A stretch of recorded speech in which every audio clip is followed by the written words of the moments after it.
Ida Pedanda Made 1858 sampai 1984 adalah salah satu tokoh paling berpengaruh dalam sejarah sastra dan spiritualitas Bali pada abad ke-20.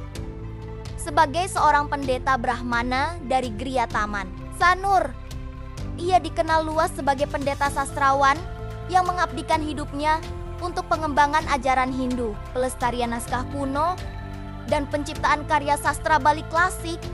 Lahir dalam keluarga Brahmana, Ida Pedanda Made Sidemen menjalani kehidupan sederhana yang penuh disiplin, pelayanan, dan kesetiaan terhadap nilai-nilai spiritual. Ia dikenal mendalami sastra suci dan menjadikan yoga sebagai jalan hidup. Kehidupannya mencerminkan dedikasi terhadap ibadah dan pelayanan kepada masyarakat, serta kerja keras dalam mengembangkan dan melestarikan budaya Bali.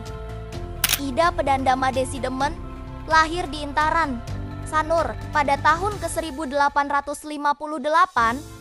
Sebelum menjadi pendeta, ia dikenal dengan nama Ida Ketut Aseman. Sejak muda, ia menunjukkan minat mendalam terhadap ilmu pengetahuan dan spiritualitas. Ia berguru ke berbagai griya, termasuk Griya Mandara di Sidemen, Karangasem, hingga 3 kali untuk memperdalam pengetahuan agama dan sastra. Nama Sidemen yang melekat padanya berasal dari tempat ia berguru tersebut.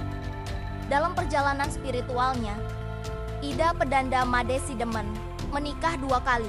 Dari pernikahan pertamanya dengan Ida Ayu Rai dari Jeria Sindu, Sanur, ia memiliki seorang putri bernama Ida Ayu Pidin.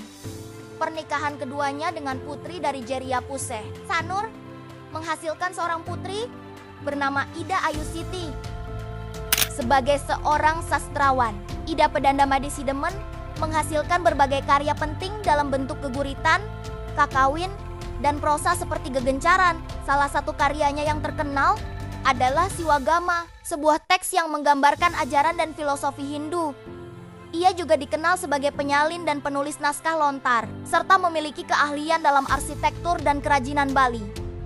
Salah satu kontribusi pentingnya adalah penyusunan teks Purwa Agama Gosa, sebuah manuskrip lontar yang panjangnya sekitar 640 lembar. Teks ini mencerminkan pemikiran filosofis dan spiritual yang mendalam, serta menunjukkan hubungan antara kekuatan poler dan kekuatan religius sakti. Ada juga Kakawin Candra Bahirawa yang menguraikan aspek-aspek spiritual dan mistis. Kakawin Caya Dijaya berisi ajaran tentang kepemimpinan dan kebajikan. Kakawin Singhalang Hiala menceritakan kisah-kisah epik dan moralitas. Kakawin Kalpa Sanghara membahas konsep kehancuran dan pembaruan dalam siklus kehidupan. Kidung Pisacarana dan Kidung Rangsang, kidung-kidung yang syarat dengan nilai-nilai spiritual.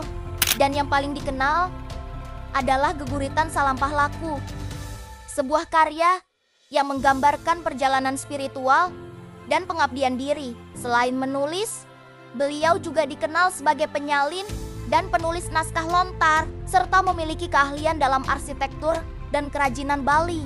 Dalam bidang arsitektur atau undagi, sebagai seorang undagi, Ida Pedanda Made Sidemen memiliki keahlian dalam arsitektur tradisional Bali. Beliau merancang dan membangun berbagai bangunan suci dan wantilan dengan memperhatikan prinsip-prinsip Asta Kosala Kosali. Salah satu karya terkenalnya adalah wantilan yang dirancang dengan 4 tiang utama penyangga atap tengah, yang kemudian direkonstruksi dan dijadikan bagian dari Museum Lontar di Karangasem. Dalam bidang kerajinan, beliau juga dikenal sebagai pemahat ulung. Karya-karya pahatannya seperti Barong Kikit Ketet, Rangda, dan Rarum menunjukkan keahlian dan pemahaman mendalam terhadap simbolisme dan estetika Bali. Beliau juga menciptakan berbagai tapel topeng dan kulkul kentongan yang digunakan dalam upacara adat dan keagamaan. Ida Pedanda Made Sidemen menjalani kehidupan sederhana yang penuh disiplin, pelayanan, dan kesetiaan terhadap nilai-nilai spiritual. Dalam karya-karyanya, beliau menyebut diri sebagai Maya Salacur, tidak berpunya, dan memilih jalan bercocok tanam di dalam diri Karang Ewak Tandurin. Kehidupannya mencerminkan dedikasi terhadap ibadah dan pelayanan kepada masyarakat, serta kerja keras dalam mengembangkan dan melestarikan budaya Bali. Salah satu konsep yang diperkenalkannya adalah Ganda Sesa, karya sastra, sebagai warisan dan Basma Sesa, arsitektur sebagai warisan, menunjukkan pemahamannya yang mendalam tentang pentingnya meninggalkan jejak budaya yang abadi. Pada tahun 1980, Ida Pedanda Madesi Demen menerima penghargaan dari Presiden Republik Indonesia atas jasanya dalam bidang seni sastra daerah.